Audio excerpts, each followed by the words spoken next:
Fellow countrymen, at this second appearing to take the oath of the presidential office, this last occasion for an extended address than there was at the first. Then a statement somewhat in detail of a course to be pursued seemed fitting and proper.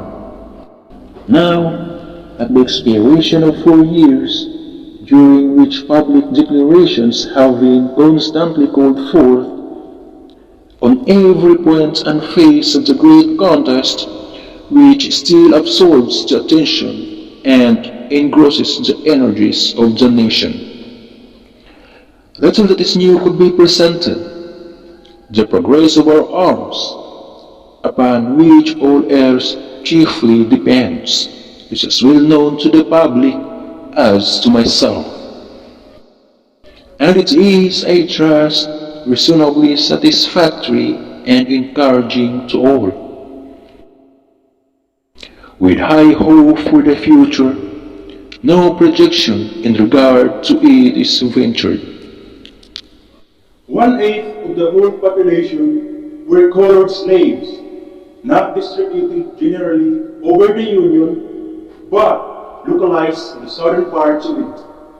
These slaves constituted a peculiar and powerful interest.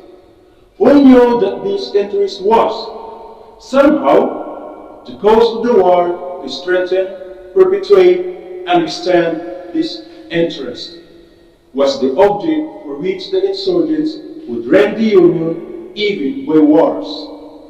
While the government claimed no right to do more than to restrict the territorial enlargement of it. Neither party expected for the war the magnitude or the duration which it has already attained. Neither anticipated that the cause of the conflict might cease, with or even before the conflict itself should cease. Each looked for an easier triumph, and the result less fundamental and astounding. Both read the same Bible, praying to the same God, and each invokes his will against the other. It may seem strange that any man should dare to ask the just God's assistance. In raining their bread from their sweet of others' main faces, but let us judge not, that we be not judged. The prayers of both could not be answered. That of neither has been answered fully. The Almighty has His own purposes. Woe to the world because of offenses. For it must needs be that offenses come, but woe to that man by whom the offenses come.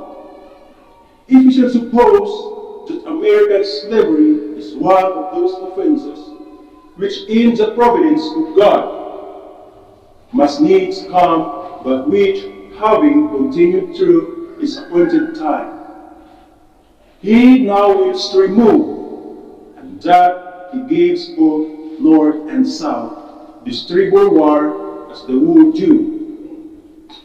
To those by whom the offenses came, shall we discern therein any departure from these divine attributes, which the believers in a living God always ascribe to Him? Fondly do we hope, fervently do we pray, that these mighty scourges of war may speedily pass away.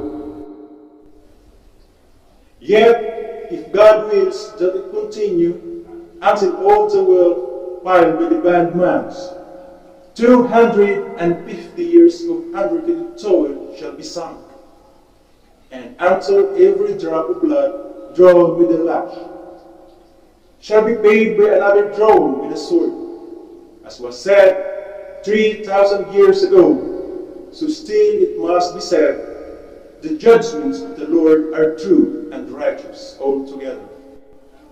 With malice toward none, with charity for all, with firmness in the right, as God gives us to see the right. Let us strive on to finish the work we are in, and to bind up the nation's wrongs, to care for him who shall have borne the battle, and for his widow and his orphan, to do all which may achieve and cherish a just and lasting peace among ourselves and with all nations.